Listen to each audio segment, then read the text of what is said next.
10ನೇ ತರಗತಿಯ ಗೋಳಿಯ ದರ್ಪಣಗಳು ಎಂದರೇನು?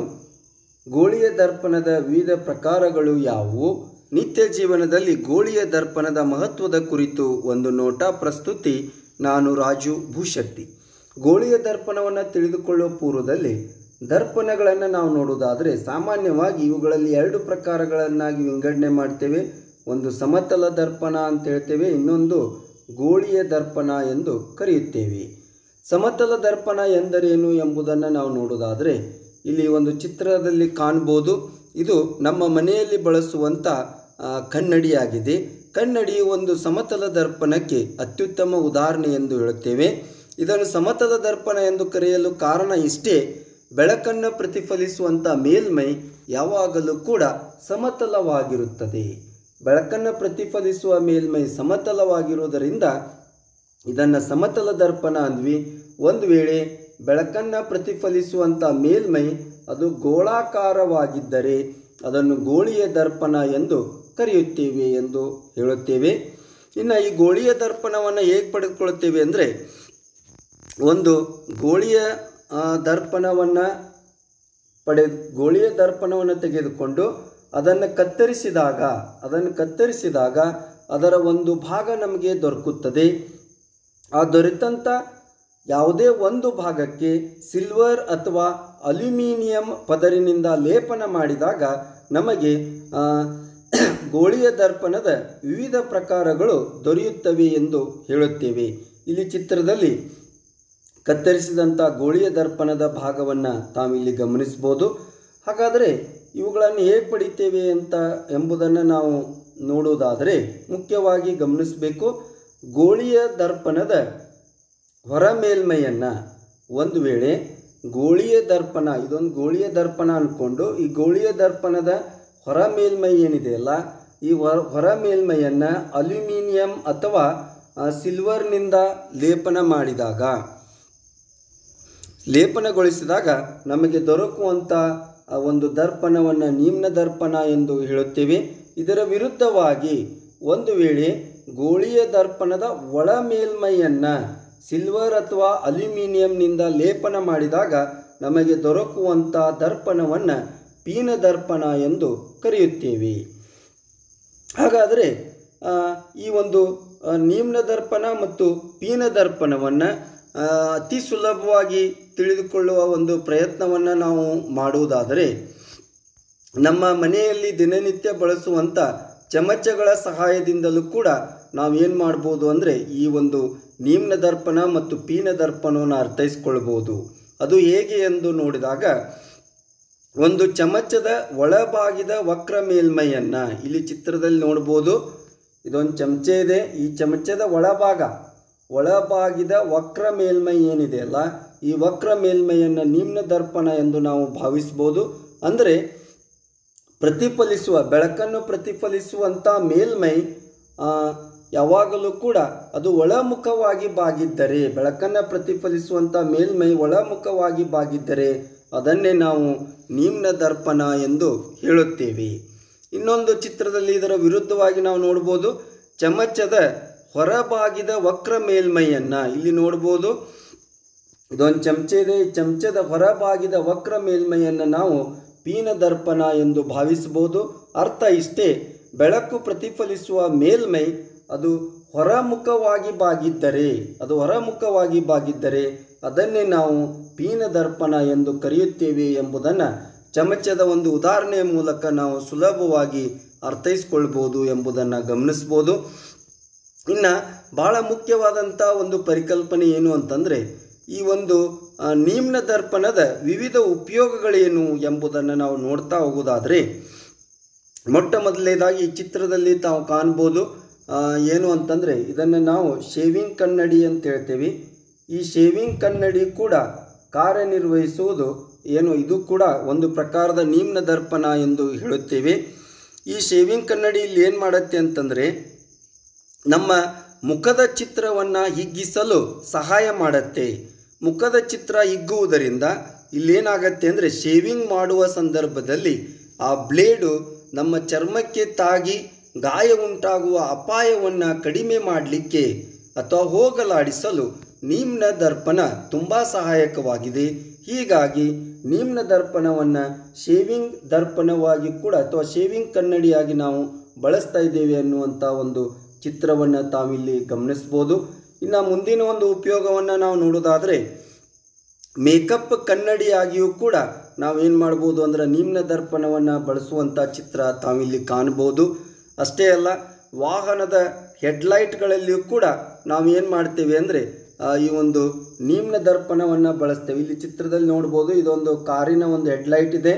ಈ ವಾಹನದ ಹೆಡ್ಲೈಟ್ಗಳಲ್ಲಿ ನಿಮ್ನ ದರ್ಪಣ ಬಳಸುವುದರಿಂದ ವಾಹನ ಚಲಾಯಿಸುವ ವ್ಯಕ್ತಿಗೆ ಹೆಚ್ಚಿನ ದೂರವು ಗೋಚರಿಸಲು ಸಹಾಯಕವಾಗುತ್ತದೆ ಎಂದು ನಾವು ಹೇಳುತ್ತೇವೆ.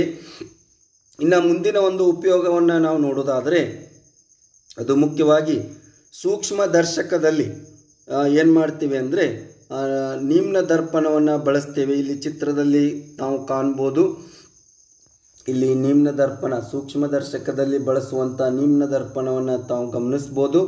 ಈ ಸೂಕ್ಷ್ಮ ದರ್ಶಕದಲ್ಲಿ ಮಾದರಿಯ ಮೇಲೆ ಯಾವುದೇ ಒಂದು ಮಾದರಿಯನ್ನಿಟ್ಟಾಗ ಮಾದರಿಯ ಮೇಲೆ ಬೆಳಕನ್ನು ಒಮ್ಮುಖಗೊಳಿಸಲು, ಅದರ ಚಿತ್ರವನ್ನು ಹಿಗ್ಗಿಸಲು ಮತ್ತು ವರ್ಧಿಸಲು ನಿಮ್ನ ದರ್ಪಣವು ಸಹಾಯಕವಾಗುತ್ತದೆ.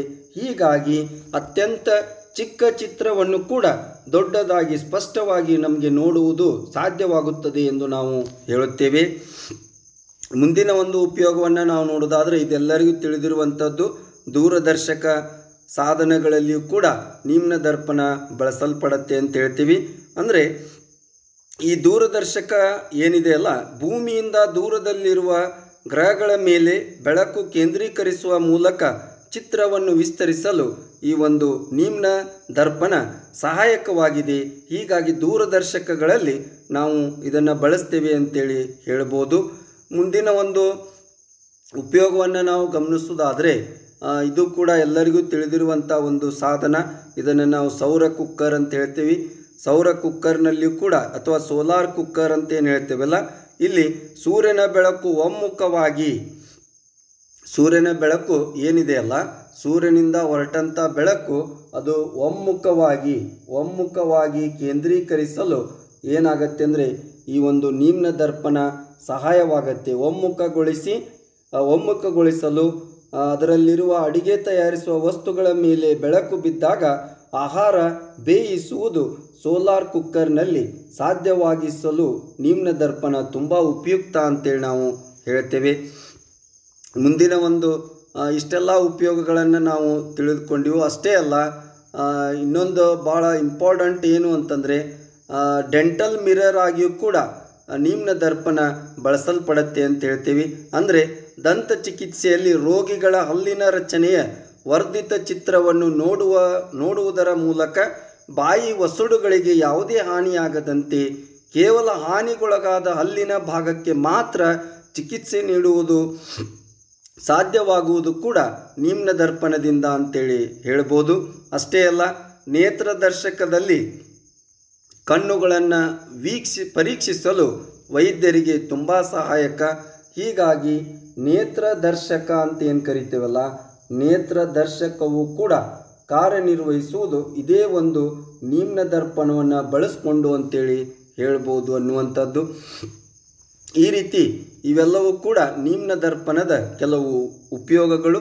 ಇನ್ನು ಪೀನ ದರ್ಪಣದ ಉಪಯೋಗಗಳನ್ನು ನಾವು ನೋಡ್ತಾ ಹೋದ್ವಿ ಅಂತಂದರೆ, ಮೊಟ್ಟ ಮೊದಲಿಗೆ ಇಲ್ಲಿ ನೋಡ್ಬೋದು, ವಾಹನಗಳಲ್ಲಿ ಹಿಂಬದಿಯ ಕನ್ನಡಿಯಾಗಿ, ವಾಹನಗಳಲ್ಲಿ ಹಿಂಬದಿಯ ಕನ್ನಡಿಗಳಾಗಿ ನಾವು ಪೀನ ದರ್ಪಣವನ್ನು ಬಳಸ್ತೇವೆ.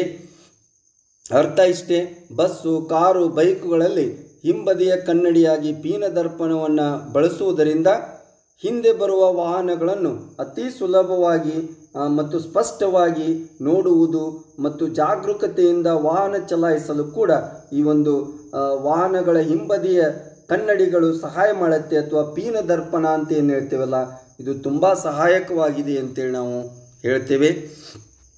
ಮುಂದಿನ ಉಪಯೋಗವನ್ನು ನಾವು ನೋಡೋದಾದರೆ ಇಲ್ಲಿ ಚಿತ್ರದಲ್ಲಿ ನೋಡ್ಬೋದು, ರಸ್ತೆ ಸುರಕ್ಷತೆಯಲ್ಲಿ ಪೀನ ದರ್ಪಣಗಳ ಪಾತ್ರ ತುಂಬ ದೊಡ್ಡದು. ರಸ್ತೆ ಛೇದಕಗಳಲ್ಲಿ, ರಸ್ತೆಗಳು ತೀವ್ರವಾಗಿ ಬಾಗುವ ಮೂಲೆಗಳಲ್ಲಿ ಇವುಗಳನ್ನು ಇರಿಸಲಾಗತ್ತೆ.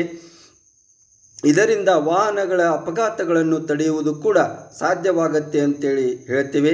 ಆಮೇಲೆ ವೆರಿ ಇಂಪಾರ್ಟೆಂಟ್ ಏನು ಅಂತಂದರೆ ಭಾಳಷ್ಟು ATM ಕೇಂದ್ರಗಳಿಗೆ ಭೇಟಿ ಕೊಟ್ಟಾಗ ಹಣವನ್ನು ತೆಗೆಯುವ ಸಂದರ್ಭದಲ್ಲಿ ಇಲ್ಲಿ ನೋಡ್ಬೋದು ATM ಮಷಿನ್ನಲ್ಲಿ ಇಲ್ಲಿಯೂ ಕೂಡ ಏನಾಗುತ್ತೆ ಅಂದರೆ ಪಿನ ದರ್ಪಣವನ್ನು ಬಳಸ್ತಾರೆ.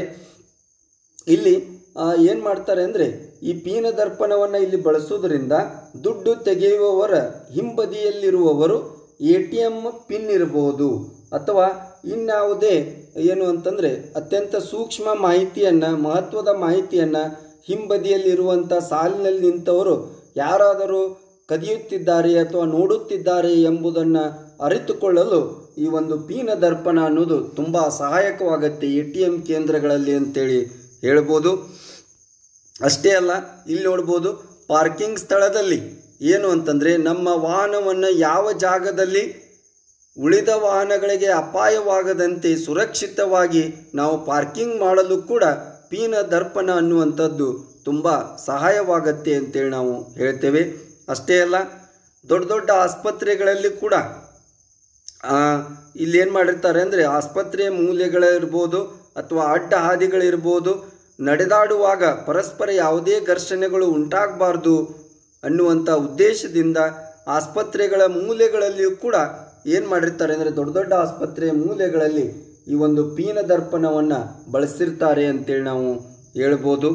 ಅಷ್ಟೇ ಅಲ್ಲ, ಇಲ್ಲಿ ನೋಡ್ಬೋದು ಸೂಪರ್ ಮಾರ್ಕೆಟ್ ಅಥವಾ ದೊಡ್ಡ ಅಂಗಡಿಗಳಿಗೆ ನಾವು ಭೇಟಿ ಕೊಟ್ಟಾಗ ಅಲ್ಲಿ ಏನು ಮಾಡ್ತಾರೆ ಅಂದರೆ ಅವರು ತಮ್ಮಲ್ಲಿರುವಂಥ ಎಲ್ಲ ಉತ್ಪನ್ನಗಳ ಸ್ಪಷ್ಟ ನೋಟವನ್ನು ಒದಗಿಸುವ ಸಲುವಾಗಿ ಪಿನ ದರ್ಪಣವನ್ನು ಬಳಸ್ತಾರೆ. ಇಲ್ಲಿ ನೋಡ್ಬೋದು ಅವರ ಒಂದು ಮಾರ್ಕೆಟ್ನಲ್ಲಿ, ಅವರ ಅಂಗಡಿಯಲ್ಲಿ ಯಾವ್ಯಾವ ವಸ್ತುಗಳು ಲಭ್ಯ ಇದ್ದಾವೆ ಅನ್ನುವಂಥ ಚಿತ್ರವನ್ನು ಸ್ಪಷ್ಟವಾಗಿ ತೋರಿಸುವ ಉದ್ದೇಶಕ್ಕಾಗಿಯೂ ಕೂಡ ಪಿನ ದರ್ಪಣವನ್ನು ಬಳಸ್ತಾರೆ. ಅಷ್ಟೇ ಅಲ್ಲ, ಸೂಪರ್ ಮಾರ್ಕೆಟ್ ಅಥವಾ ದೊಡ್ಡ ಅಂಗಡಿಗಳಲ್ಲಿ ಕಳ್ಳತನ ಅಥವಾ ಅಪರಾಧಗಳನ್ನು ತಡೆಯಲು ಕೂಡ ಪಿನ ದರ್ಪಣಗಳು ತುಂಬ ಸಹಾಯಕವಾಗಿವೆ ಎಂದು ನಾವು ಹೇಳಬಹುದು. ನಂತರ ವೆರಿ ಇಂಪಾರ್ಟೆಂಟ್ ಏನು ಅಂತಂದರೆ ಬೀದಿ ದೀಪಗಳಲ್ಲಿ ಕೂಡ ಪಿನ ದರ್ಪಣವನ್ನು ಬಳಸಲಾಗತ್ತೆ. ಇಲ್ಲೇನಾಗತ್ತೆ ಅಂದರೆ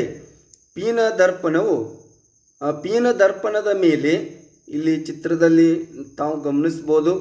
ಪಿನ ದರ್ಪಣದ ಮೇಲೆ ಇಲ್ಲೇನು ಪಿನ ದರ್ಪಣ ಇದಾವಲ್ಲ, ಈ ಪಿನ ದರ್ಪಣದ ಮೇಲೆ ಬೆಳಕಿನ ಕಿರಣಗಳು ಬಿದ್ದಾಗ ಪ್ರತಿಫಲನದ ನಂತರ ಯಾವುದೇ ಒಂದು ನಿರ್ದಿಷ್ಟ ಪ್ರದೇಶದಲ್ಲಿ ದೊಡ್ಡ ಪ್ರಮಾಣದಲ್ಲಿ ಅದೇನು ಮಾಡುತ್ತೆ ಅಂದರೆ ಆ ಬೆಳಕಿನ ಕಿರಣಗಳನ್ನು ಹರಡಿಸುತ್ತೆ ಅಂತೇಳಿ ನಾವು ಹೇಳ್ತೀವಿ. ಸೊ ಬೀದಿ ದೀಪಗಳಲ್ಲಿಯೂ ಕೂಡ ಏನು ಅಂದರೆ ಪಿನ ದರ್ಪಣಗಳು ಬಳಸಲ್ಪಡುತ್ತೆ ಅಂತೇಳಿ. ಸೊ ಇಷ್ಟೆಲ್ಲ ಉಪಯೋಗಗಳನ್ನು ನಮ್ಮ ಗೋಳಿಯ ದರ್ಪಣಗಳು ಹೊಂದಿವೆ. ಅದು ನೀಮ್ನ ದರ್ಪಣ ಆದರೂ ಇರ್ಬೋದು ಅಥವಾ ಪಿನ ದರ್ಪಣ ಆದರೂ ಇರ್ಬೋದು. ನಮ್ಮ ನಿತ್ಯ ಜೀವನವನ್ನು ಸಾಕಷ್ಟು ರೀತಿಯಲ್ಲಿ ಪ್ರಭಾವಿಸಿವೆ ಎಂದು ಹೇಳಬಹುದು. ಮುಂದಿನ ಅಧ್ಯಾಯದಲ್ಲಿ ಇನ್ನೂ ಹಲವಾರು ಆಸಕ್ತಿಯುತ ಅಂಶಗಳೊಂದಿಗೆ ಭೇಟಿಯಾಗೋಣ. ಧನ್ಯವಾದಗಳು.